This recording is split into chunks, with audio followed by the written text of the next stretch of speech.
This is A Different Perspective with Kevin Randle. A retired U.S. Lieutenant Colonel, Kevin Randle has been studying UFOs for nearly 50 years. Kevin has investigated some of the most famous UFO cases in the world and has been consulted for dozens of documentaries about UFOs.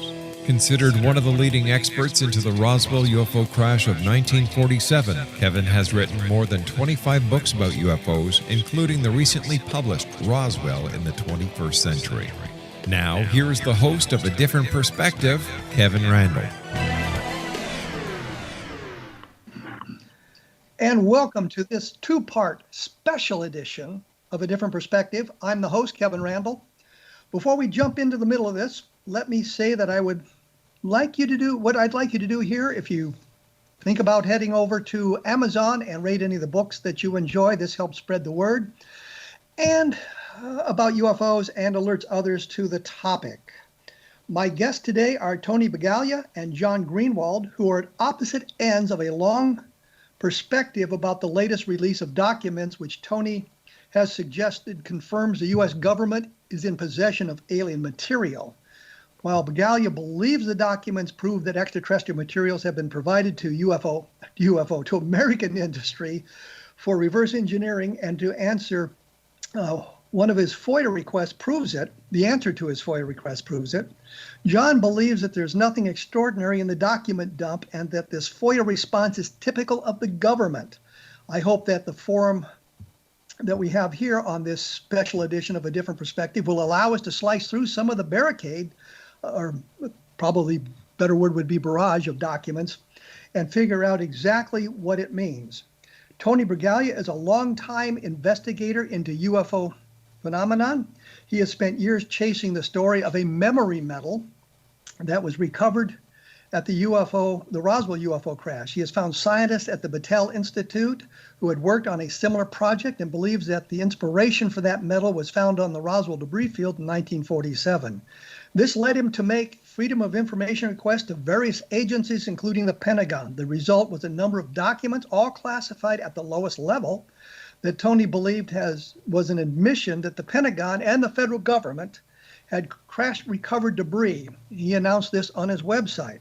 Tony says that he goes where others have not gone in his search for the truth. He says that he is not affiliated with any group or organization and self-funds all his work, which frees him to make what he terms as bold and uncensored reports. He has been featured in books and magazine articles and only recently began appearing on radio shows to support his views. John Greenewald began his research and use of FOIA as a teenager interested in UFOs.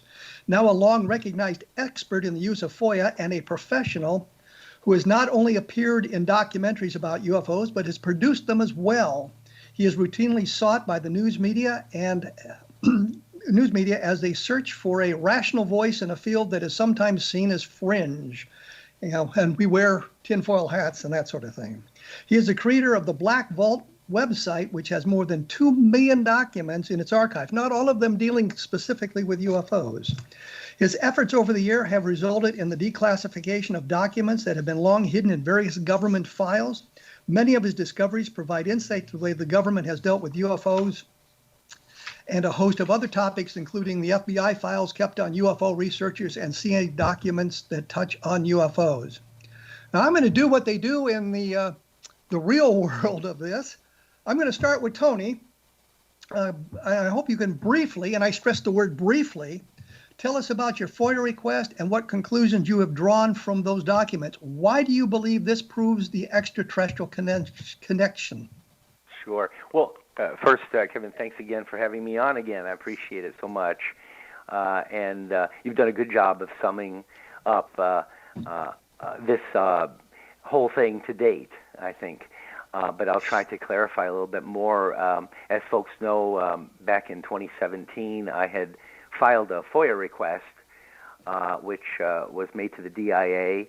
And that request was based on an article that I had read in late December, I believe, of 2017 by Leslie Kean and Ralph Blumenthal, where they had talked about Bigelow Aerospace holding material that was anomalous, that required specialized facilities to be constructed to hold them.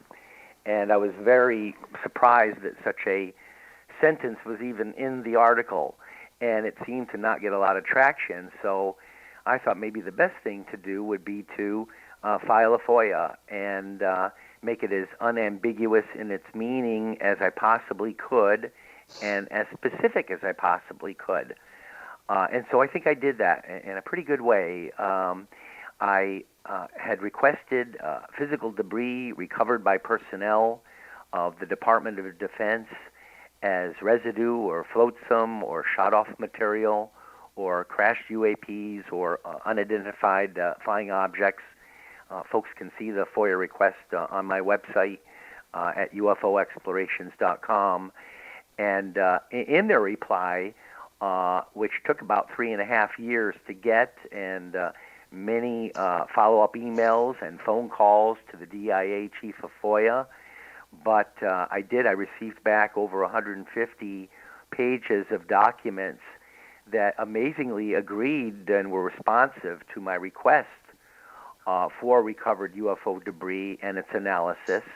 But it was a little bit a play on words in that I had requested chemical analysis and elemental analysis. And I really want to dive into this much more deeply today. And again, I appreciate the opportunity to do that. But when the material was received, I too was surprised that it was unclassified, and found out later that some of the material had actually been out for over a decade. But when I began to really deep dive on this, it made complete sense to me. And despite the social chatter and what others have said about that particular point or points, it actually strengthens the case in a number of different ways.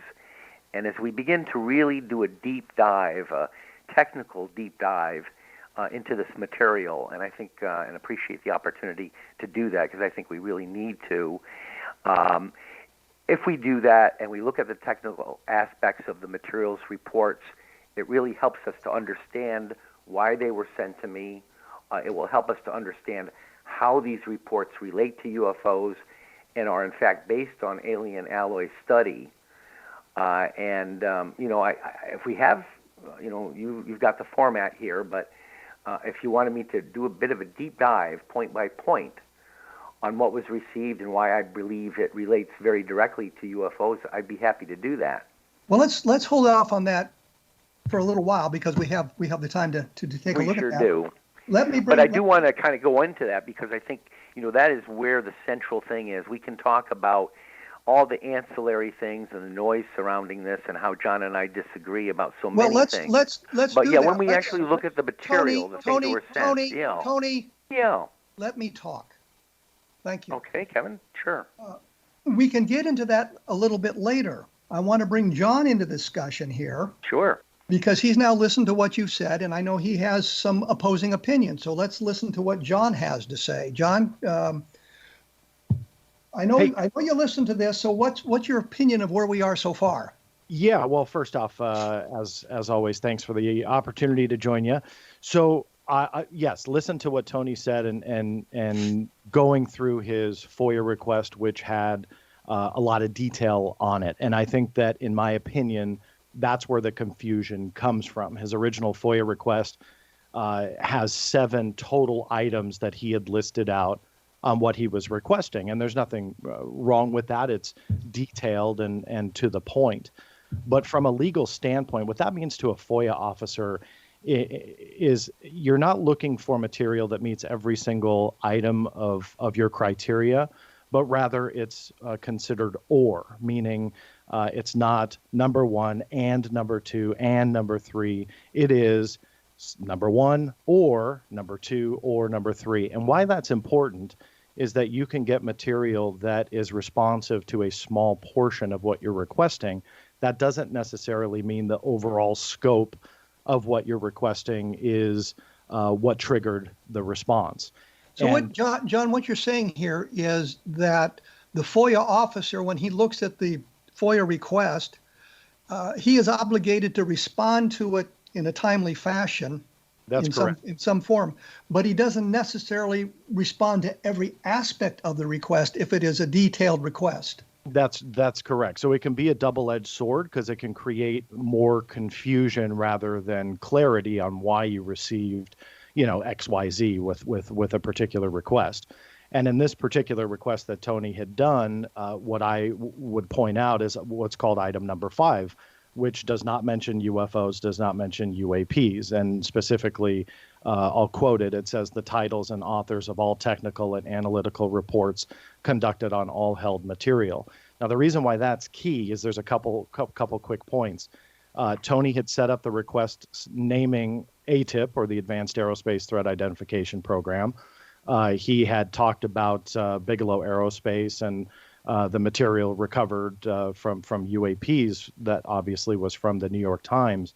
But again, this is to his credit. We didn't know any different. We don't know what's true and what's not from that New York Times article. So when the DIA gets this, the key things to them are ATIP, which we know for a fact when they told Senator John McCain in a letter that they wrote, that came out through FOIA in early 2018. We know for a fact that they consider ATIP and what's called OSAP essentially the same program. OSAP was the overall program that created the documents that Tony received through his FOIA. So essentially for this conversation, we'll just say they're the same program because in the eyes of the DIA, that's what they told Senator McCain. So with that being said, those are the key parts: Bigelow Aerospace, ATIP, materials, analysis. Those all stick out to a FOIA officer. And to the credit of many FOIA officers, as much as the FOIA gets a bad rap, they do want to help and they do want to give you what you requested. One thing that was not in the original reporting by Tony was that the request was amended from what you see. Now, amendments are very common, but what that amendment was to essentially narrow it to all material, essentially all the analysis on material, and Tony was going to get what's called a rolling release. That was all spelled out in emails that Tony had sent me for further clarity. So why, again, that is key, is that shows beyond any doubt that to that FOIA officer, they were going to roll that first part of the release out, which was item number 5. It fits to the T: titles and authors of all technical and analytical reports conducted on all held material. And that's essentially what they got. And that fits into the scope of what was called OSAP or ATIP at this time. And that's what was created in the form of those reports. John, let me interrupt you here because I'm running up toward my break here, and I want to make sure I get everything in. Your website, of course, is www.theblackvault.com. The Black Vault, all crunched together and lowercase. Tony's website is www.ufoexplorations.com. UFO Explorations, one word and all crammed together. You can look for their responses to one another, their other articles about this material at those websites. And I wanted to take a moment here because I think we should mention that there's some other fine programs about the paranormal on the X-Zone Broadcast Network at xzbn.net. Take a look at the listings on the X-Zone website and you'll find something there that'll spark your interest. And of course, this program really does spark your interest. I'm sure of that. And I also wanted to mention, for those of you who are unaware, the books are the Best of Project Blue book, which is a look at some of the cases that may not have gotten as much publicity as some of the others, but they're good, solid cases. And I think it makes a case leaning toward the extraterrestrial there. Encounter in the Desert, which is the Lonnie Zamora sighting, looked at in depth, including some commentary from Tony about that as well. And of course, the ever-present and always lovely Roswell in the 21st Century, which I think of as a closed case investigation or a cold case investigation of the Roswell case. I will be back right after this with Tony Bragalia and John Greenewald, and we'll be looking at the documentation dump that Tony managed to get. We'll be back right after this, so please stick around.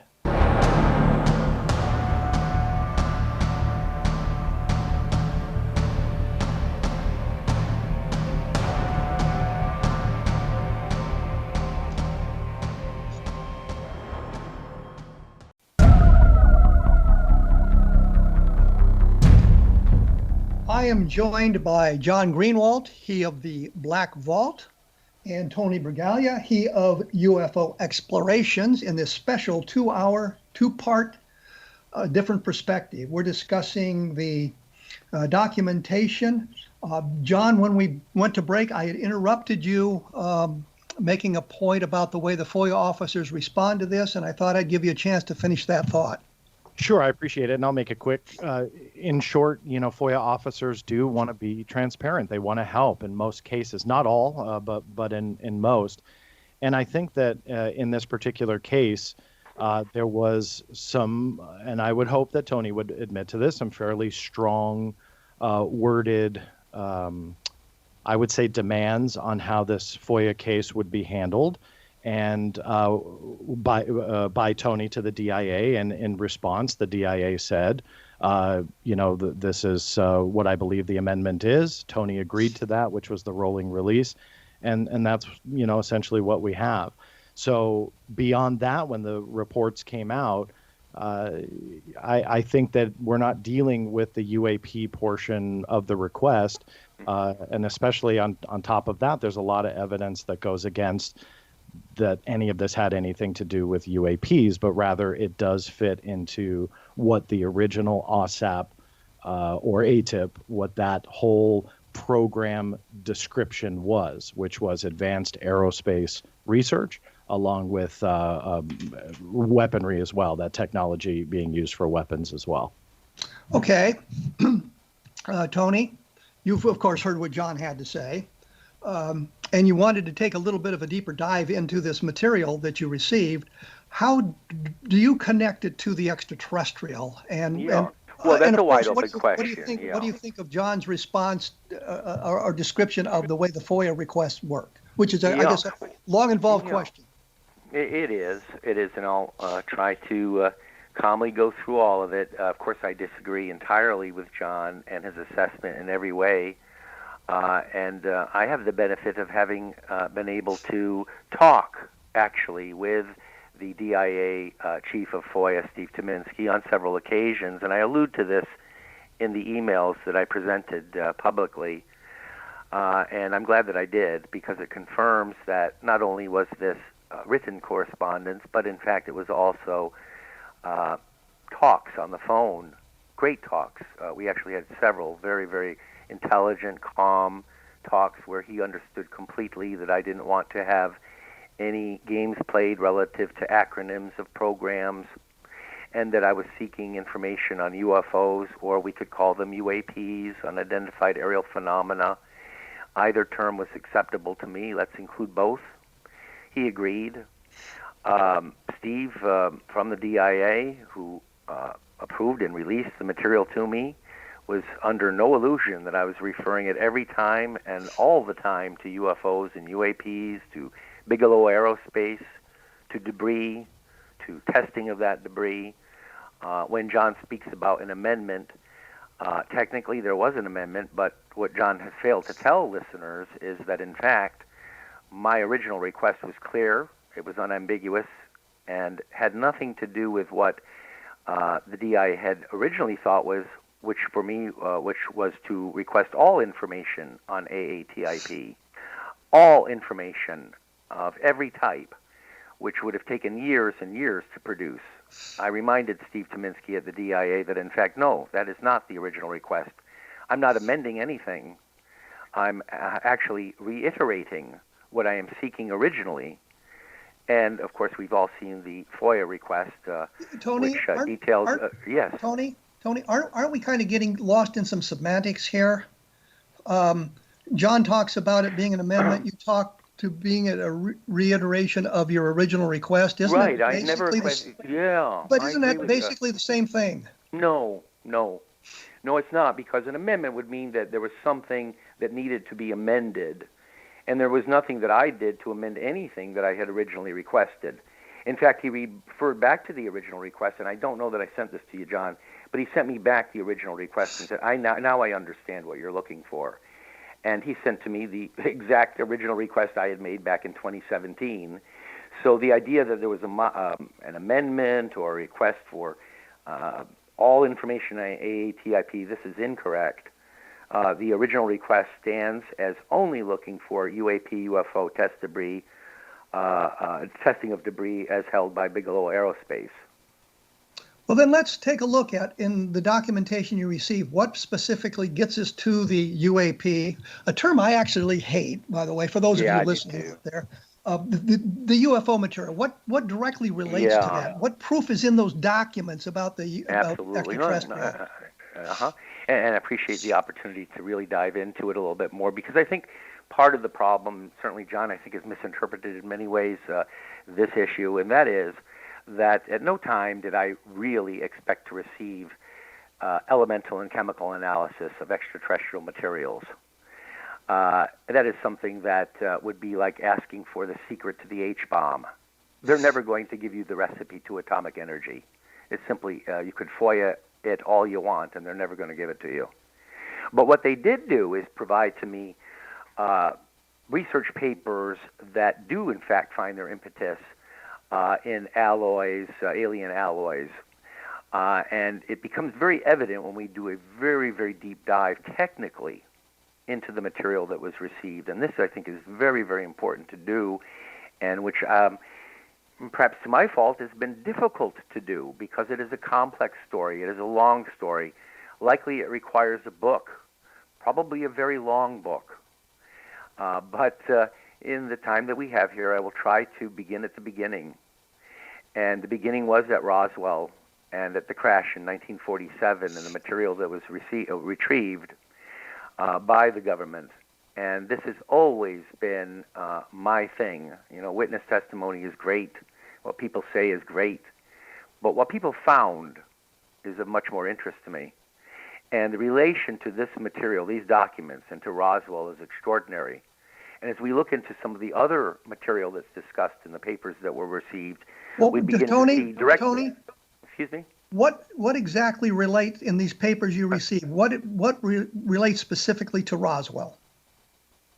Okay, well, I'm trying to get there, if you'll let me, because it is, as I say, a little bit of a complex story. And we're yeah, we got that. Just answer the question. Let's go. Excuse me. Okay, Kevin, thank you. I will try to do that. So, in terms of its relation to Roswell, the information that received included several pages of what are called advanced technology reports on nitinol, or sometimes called nitinol, which is a shape recovery alloy. And nitinol, or nitinol, has very similar properties to the memory metal that was found fallen as debris at the Roswell crash in '47. And the pages that were found within the FOIA reply on nitinol explore its potential for integrating it into the human body for the improvement of health, which is a distinctly non-weapon application for this material. And as folks know, I've actually amassed over 50 witnesses to Roswell who have mentioned a metal-like material that could remember itself when deformed or folded, and return to its original state seamlessly and instantly. And I've done a series of investigative articles on this, and actually the concluding chapter of the bestseller Witness to Roswell discusses this in some detail. So when I received the material and over a dozen pages related to shape recovery or shape memory alloys, I was understandably amazed. And it talked quite a bit about ultra-high purity titanium, which is required to make memory metal. And this ties in, Kevin, to you very directly. You had discussed with General Arthur Exon, the base commander at Wright-Patterson in the 1960s, who flew over the crash site in 1947. And I believe on tape, he told you that he understood that some of the wreckage being tested was comprised in part of specially processed titanium. So we begin to examine specially processed titanium within these documents. And we further look into the documents, and we begin to talk about the composite or sandwich construction utilizing combinations of metals and plastics. Well, remarkably, in September of '47, 2 months after the Roswell crash, General George Shulgin of Air Intelligence described precisely that. he used the words composite or sandwich construction, utilizing various combinations of metals and plastics. And he put out a previously secret memo to underlings, which concentrated on their paying attention to the materials of construction. And so when we look at those layered materials of construction that Shulgin talks about, in the DIA sponsor reports that I received, we begin to see mention of very highly engineered material called metamaterial or composite material. And incredibly, this metamaterial can also be layered with metals and plastics like Shulgin referred to. And throughout the received FOIA documents, we see mention of the potential use of these materials in advanced aerospace platforms. Okay, let me interrupt you here. And Tony, this is where John and I agree. Well, I was going to say, Kevin. Uh-huh. I got a question for you. I've got actually a couple of things here. Number one is I do not remember Exxon saying anything about the titanium. It's in your books, and I will cite it and send it to you. I don't remember that at all. I will cite it and I will send it to you. You certainly did talk about titanium, Arthur Exxon, and his mention of specially processed titanium that was being tested. Okay, and I want to bring John back in here because I think we've got into some of this stuff, and I wanted to get kind of John's reaction to what you were saying here in the last couple of minutes before we have to take a break. So, John, can we get a couple of comments on what Tony was saying about this tying into Roswell? Of course. A couple very quick ones. So just to close off that FOIA part, I don't want to go backwards, but just to close that off, to further prove my point, I can cite FOIA cases that asked specifically and only for UFO information. And as a result, I got hundreds of pages, the majority of which were Nazi Horton brother designs of a flying wing. I had sent this to Tony as kind of an example, and I asked him about it on my show, and he said he didn't want to talk about it, which is fine. But I do. John, but can we tell people why? Because you throw these things out, and I didn't have the opportunity to review it. Wait a minute, guys. Actually, the question I posed to John, and John, please answer the question, is how did what Tony say relate to Roswell? His response to my question about how you tie it to Roswell, does that in fact prove the point? Yeah, and that's what I'm answering with prefacing it with this FOIA case, and that you can stretch to get to an opinion, but it doesn't mean that it's actual fact. So my whole point with this FOIA case asking only for UFO material is that this was obviously not. But it's the difference of what I call exactly responsive and loosely responsive.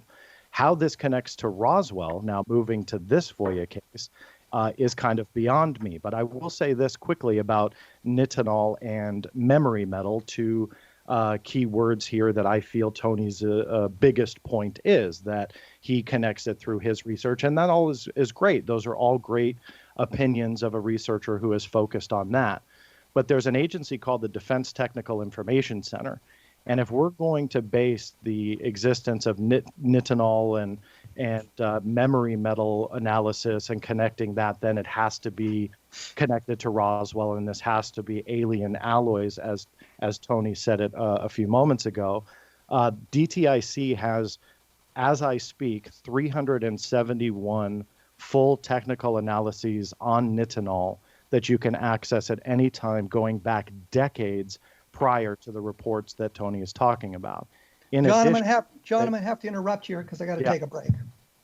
Yeah, no problem. We will get back to this on the other side.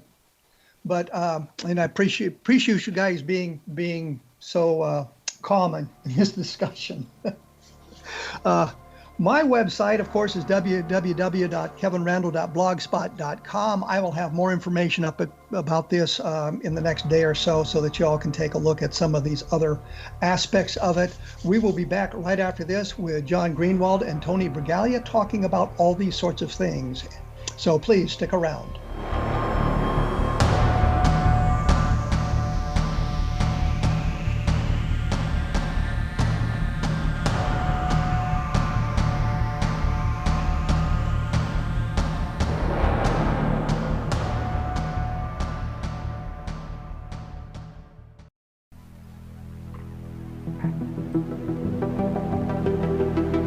I'm here with Tony Bragalia, he of the UFO Explorations website, ufoexplorations.com, and John Greenewald, he of the Black Vault website. We're discussing the documentation that Tony received, and when we went away, I had interrupted John in his answer about the nitinol and the documentation about that. So, John, pick it up at that point, if you don't mind.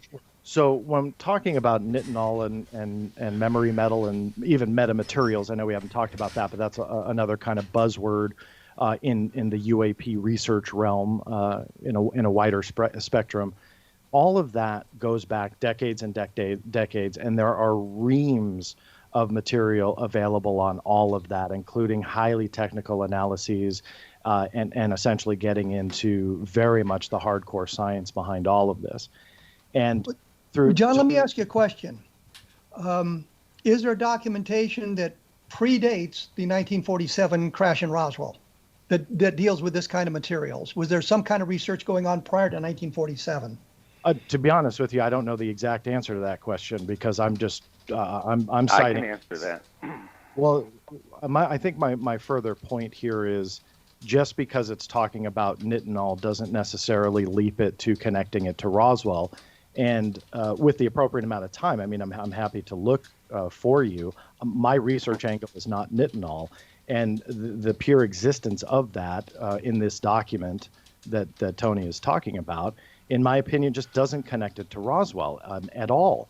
So if that were to be true, then we have had for decades in the public realm all of this quote unquote alien alloy material out in the open, and I don't see it. Point, and then I can hear his frustration. But one final point that I can make is leaping from, again, what I feel is a perfectly fine opinion that if he feels this turns back to Roswell and this is proof of that technology and further analysis of, again, what he's calling alien alloys, the documents just don't say it. And on top of that, the man, Dr. Hal Puthoff, who decided the topics of this, just says no, it has nothing to do with alien debris. So when you leap from that and you write a headline that says Pentagon admits it has UFO debris, releases test results, there's nothing to support it from the top down. And again, we can have a perfectly fine opinion that nitinol ties back to Roswell and research into that exploded thereafter and all of that. Maybe the scientists didn't know it's rooted in alien debris, but it is. That's all fine, and we can have that discussion. But you can't leap from that opinion to saying the Pentagon admitted to having UFO debris. And the other headline kicker was ET connection confirmed, all written by Tony. And I would love to ask the question again, what connection is confirmed? Kevin, I know you asked that in the beginning. We're going to get there, John. I'd love to, please. It's not my okay. But May I comment? Just John, let's go to Tony here and let him comment on this and see where we end up. Yeah, because there's a lot to unpack, for sure. And as I said before, it'd almost take a book, right? So I've listened to John, and I know that he has his opinions, but I have the benefit of over 20 years of reviewing DTIC technical reports. I don't want to get into it too much, other than that my familiarity with such is more than passing, given the nature of my work. I won't even get into it other than to hear John talk about DTIC technical publications is interesting, in that, as most know, I did a multi-year deep dive into just that, and specifically into memory metal and shape recovery alloys and the origins of nitinol. To answer your question, Kevin, it is a post-Roswellian material. There are no shape recovery alloys before 1947. Also, the way in which John and I approach things is markedly different. He tends to not deep dive in the way that I would. For instance, and I'll give you a great example, I phoned the co-inventor of nitinol at the Naval Laboratories, Dr. Frank Wang, W-A-N-G, who with Dr. William Bueller are said to have created nitinol in the early 60s. I reached him in retirement in his 80s.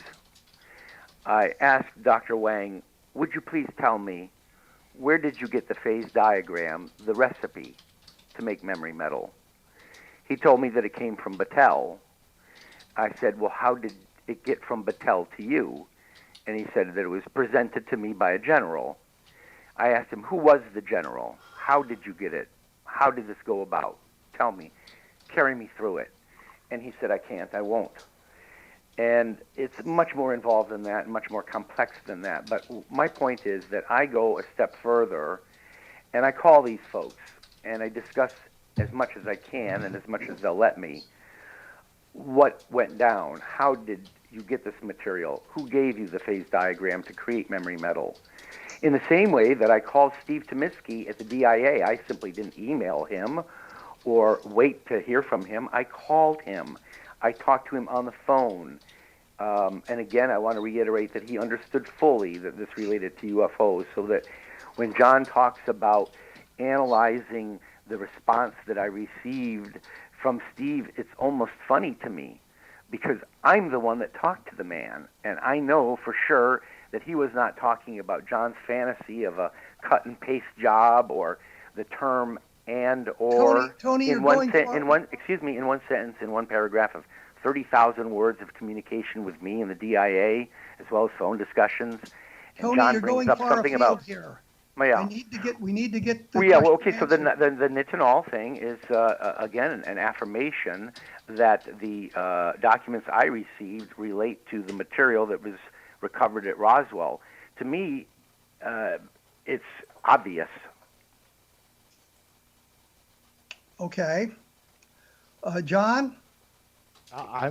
Again, I mean, my point stands.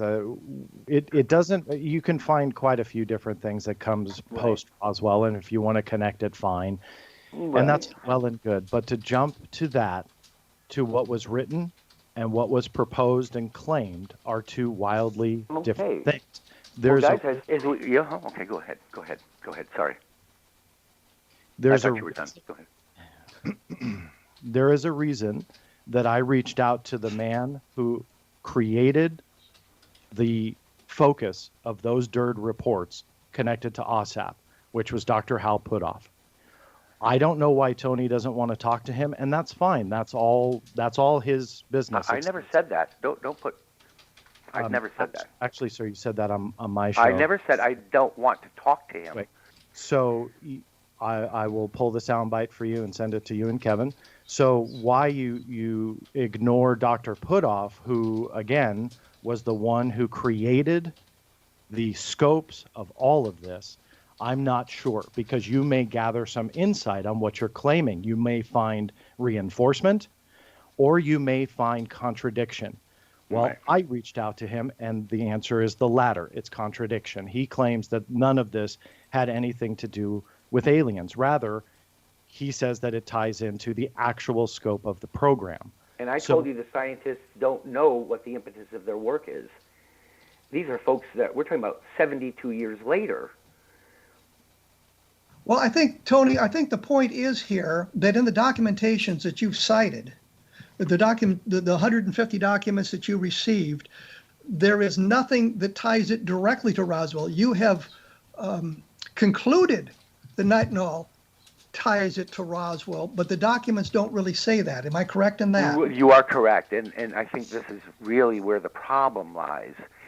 In some way, perhaps it's a naive thinking, many feel that these reports should include mention of extraterrestrials or ET or even debris, or perhaps even Roswell, but they never would.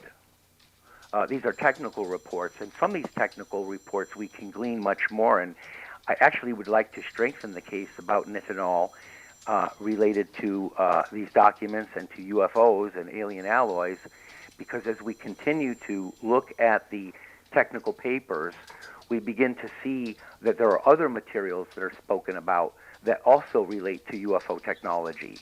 And I'd like very much to kind of deep dive and break this down for you, because some of the material that is talked about in addition to the memory metal is distinctly UFO-like. there simply is no question, much of the study and the application of this information related to something called metamaterial. And metamaterial is a coined or a relatively recent word that's believed to be any material that's engineered to have a property that is not found in naturally occurring materials. And some of these materials appear to be made from assemblies of multiple elements fashioned from composite materials like metals and plastics. And when you arrange these atomically, there's some remarkable things that can happen through the use of these materials. And I'm going to tie this all in. Some of the material apparently can be used to slow down light and even bring light to a complete standstill, implying that material in and of itself may have the ability to manipulate the speed of light, which is electromagnetic energy traveling at 186,000 miles per second. We do know that UFOs are able to blink on and off. They're able to appear in one part of the sky and immediately at another. In some way, they are able to slow down or manipulate light and sometimes even be able to bring it to a standstill. And other of this material that they talk about in the received reports talk about invisibility. And we know that many of these UFOs can become invisible instantly and reappear. And the report suggests that the way in which this material works to do that is to manipulate refraction and reflectivity and increase light absorption. And the reports talk about optical isolation. They talk about transparency, and they make reference to a meta-mirror technology, which implies the ability to make something unable to be seen or picked up by radar or scanning or imaging, another feature of UFOs. And then thirdly, we were presented with these reports that talk about compressing electromagnetic energy. And this is key because when we condense energy, we can transfer it faster. And that is the key to UFO travel, is energy and the ability to compress it. And then finally, and this is really probably the most revealing of all, is that they talk about a tunable resonance of this material that was determined during fabrication. And they talk about how some of this material, when it is hit with a stimulus of energy, it takes a very small stimulus to create a very large amplitude of vibration. And what this is called energy harvesting. This material is able to, from the energy around it, pull energy out of its environment and utilize it within electronic devices. This is a technology called energy harvesting. And all of these things are UFO-like.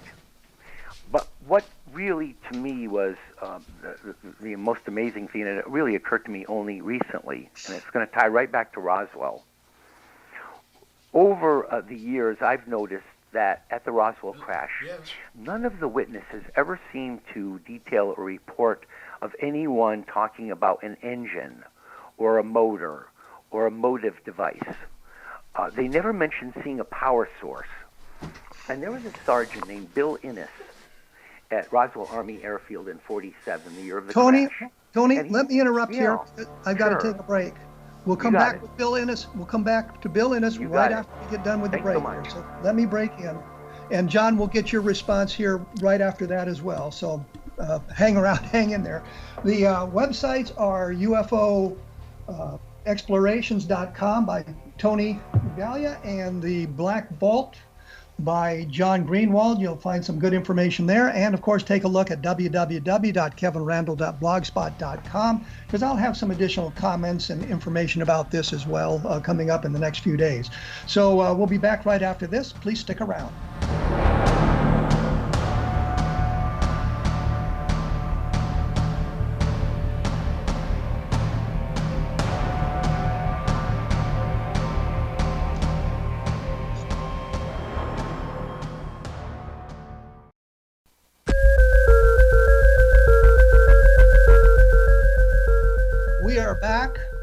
We are social distancing. I am by myself.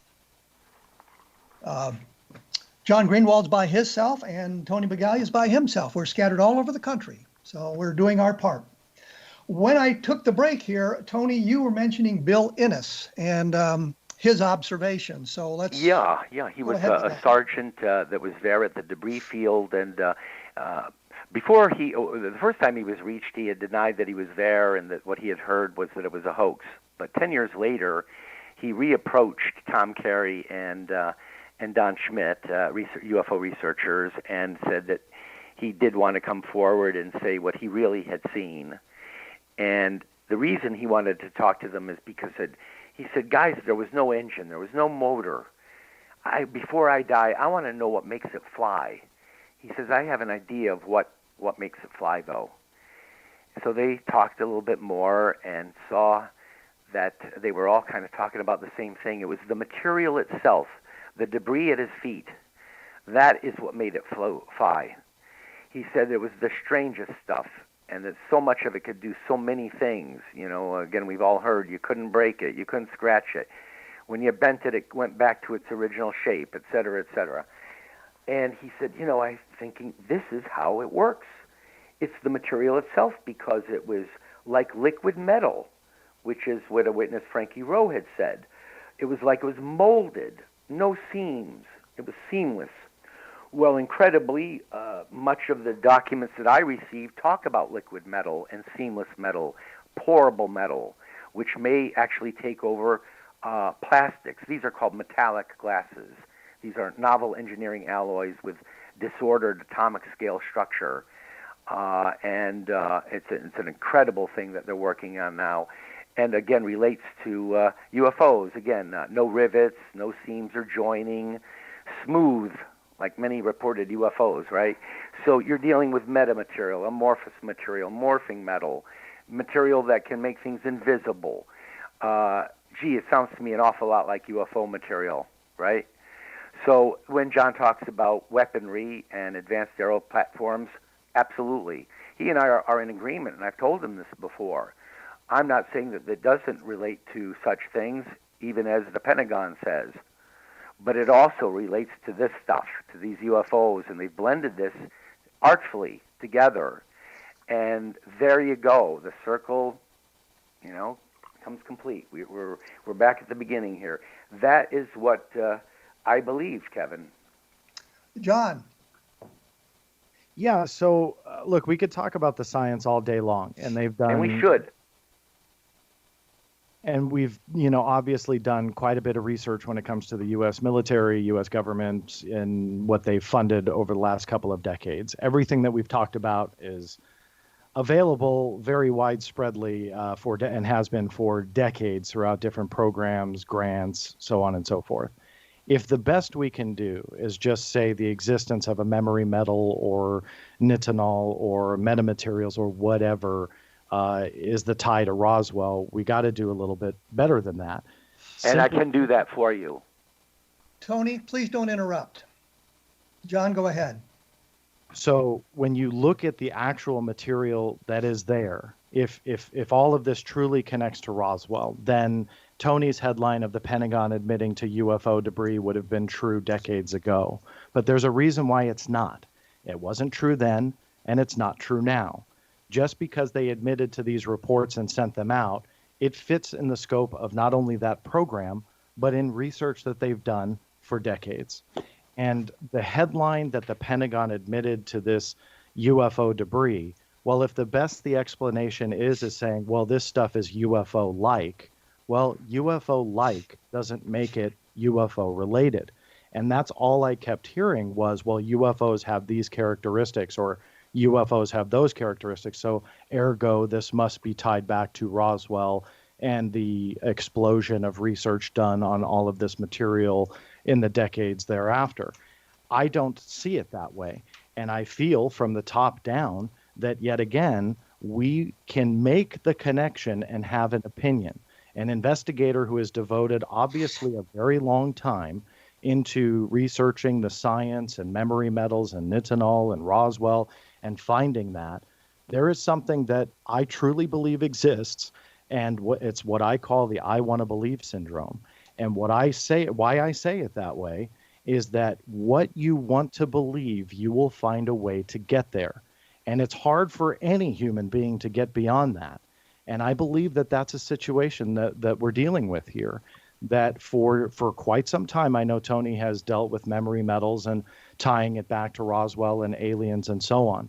But everything that I have heard here, everything that I heard on my own show, and everything that I have read as produced by Tony is a leap from but scientific analyses and research and so on that has gone on for decades. And then we leap to, it has to be Roswell. And if that is the connection that made him say ET connection confirmed, then we have a pretty big problem, because it's just not confirmed. If that's the only thing that allowed him to write the Pentagon admitted to UFO debris, then again, we have a very big problem, because the evidence isn't there.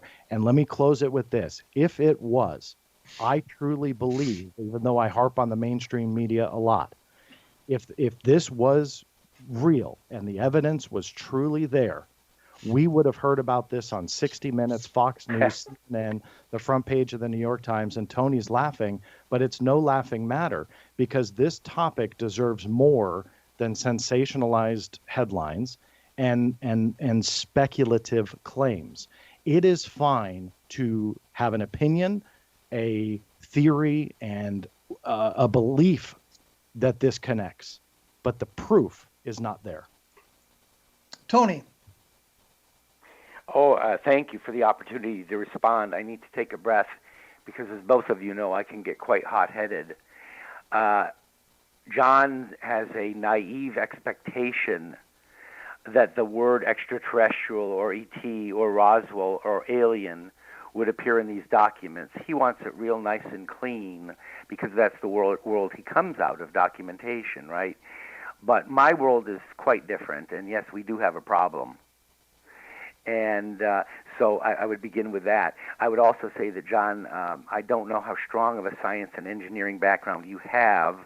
I work in science and engineering and have for years and years, and I actually work in areas including in technology transfer, and I'd like to talk about that.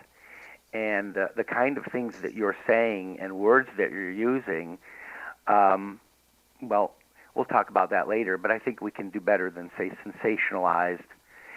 Yes, when I receive information back from the Pentagon from a requesting debris, UFO debris testing information, and that's what I get back, that's going to be the title of my articles.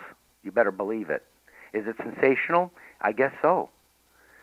But I want to discuss the march of science. I want to really talk about how things are in the real world and how things go from discovery through development through commercialization, and what real technology transfer is, not some Phil Corso-like fantasy that serves to demean how things really happen in the real world. And again, I have some real insight into this, and I don't need to name call, as John nearly did, by calling me a sensationalist. Excuse me, Tony. Tony, yes. Pull it back a bit. Pardon me? John did not make any kind of accusation or He didn't call me a sensationalist? I thought he did. No, he said the headline was sensationalistic, and that's something different. So move on from there. I wrote it. Okay. So in any event, one of the things that I've done that, again, John hasn't, is done a deeper dive and talked to people that are involved. And one of the things that I did was to talk to the daughter of an involved scientist named Elroy John Center at Battelle in 1947, who received the material from Roswell. And I talk about this at length in articles archived on my website and in the book Witness to Roswell. One of the persons involved at Battelle in the study of the material received from Roswell was a gentleman named Dr. Howard Cross. And Howard Cross was both a materials scientist and engineer at Battelle, as well as a ufologist working for Project Blue Book. In fact, he was the co-author of Project Blue Book Report Number 14. And here we have an excellent example of a material scientist and engineer employed in the private sector who is engaged in UFO study, much like we see a gentleman mentioned in the documents that I received, whose name was previously redacted in the version I received, strangely, a gentleman named James Lakatsky. So what we see is historical precedent for using material scientists and engineers within the private sector or academia to work on this material and then to begin to release it over years and years as applications reports. And I appreciate you giving me a chance to explain why these materials documents prove the case for ET inspiration, because that is how it is being transferred, and these are the kinds of people that are doing it. But when we get down to the bottom line, the documentation is about the metals and that sort of thing, and you've drawn the conclusion based on your UFO research that this metal had to come from an alien spacecraft.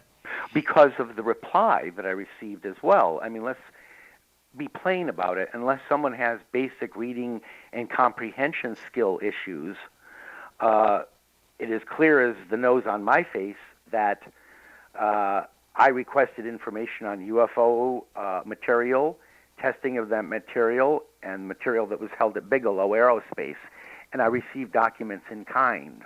Okay. I don't know how more clear it can be. In fact, if I can Tony, talk, no, Kevin. you can't. Tony, please. I've Okay. got to take a break here. We will come back to got this it. after the break. Just say that. Thanks. After the break.